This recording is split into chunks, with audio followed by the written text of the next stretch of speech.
Hi and Assalamualaikum.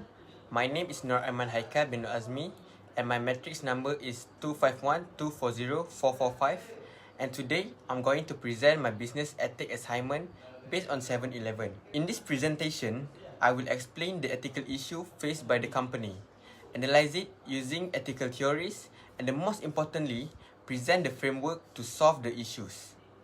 So, first, a bit about 7-Eleven. This is a 24 hours convenience store that is very easy to access, especially in Malaysia. It sells many type of product like food, drinks, daily needs, and all. At the same time, it also sells restricted items such as cigarette, vape, and alcohol. Because there are many outlets and customer every day, 7-Eleven plays an important role in daily consumer behavior. However, operating in fast-paced retail environment also creates challenges, especially when an employee needs to serve customer quickly while still following rules. If these rules are not followed properly, it can lead to serious ethical problems.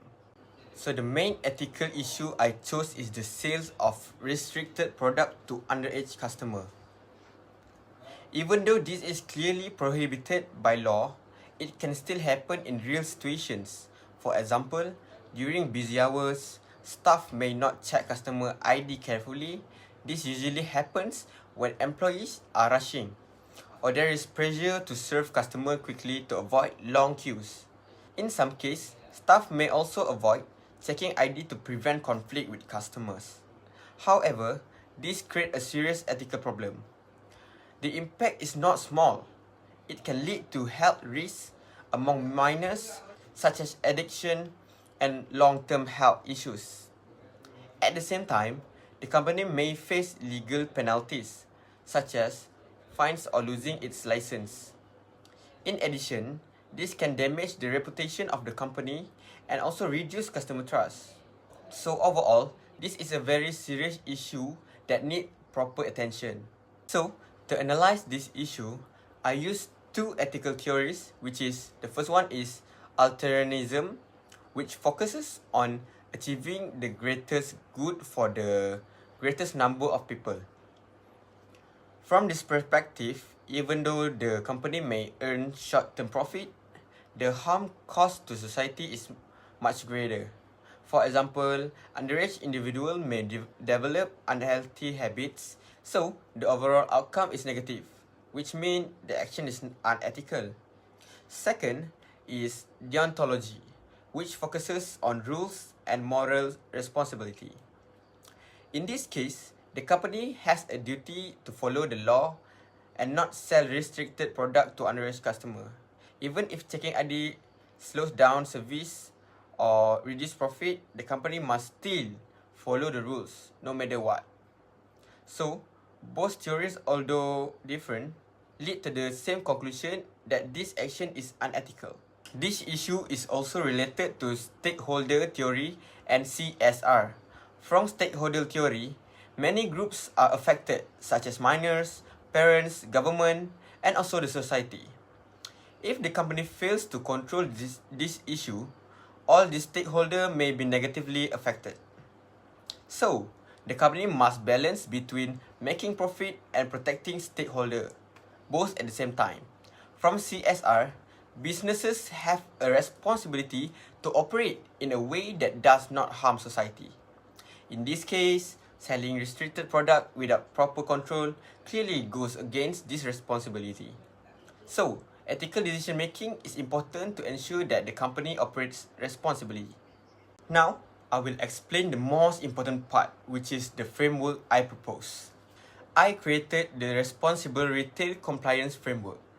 The main objective is to ensure that restricted products are sold accordingly to legal and ethical standards, while protecting public health.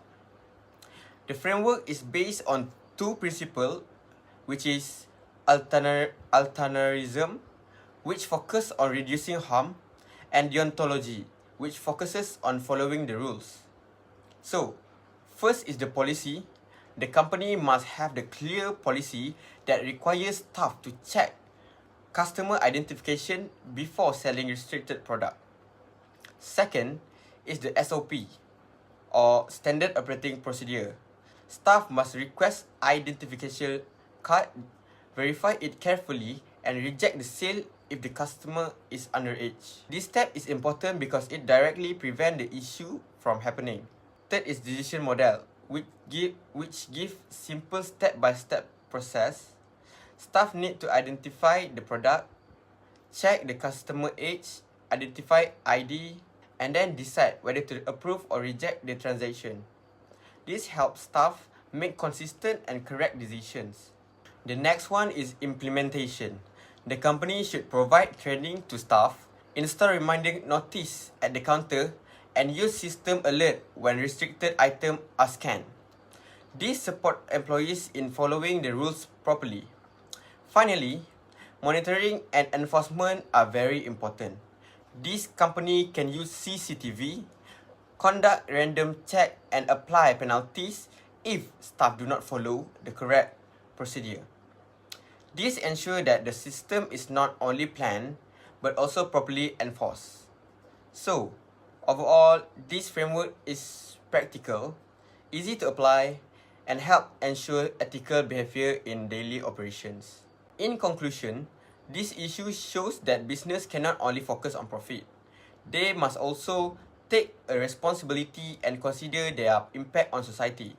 Ethical decision-making is important to protect stakeholders, follow the law, and ensure long-term sustainability. This assignment helped me understand that ethical is not just theory, but something that must be applied in real life or real business situation. So that's all from me. Thank you.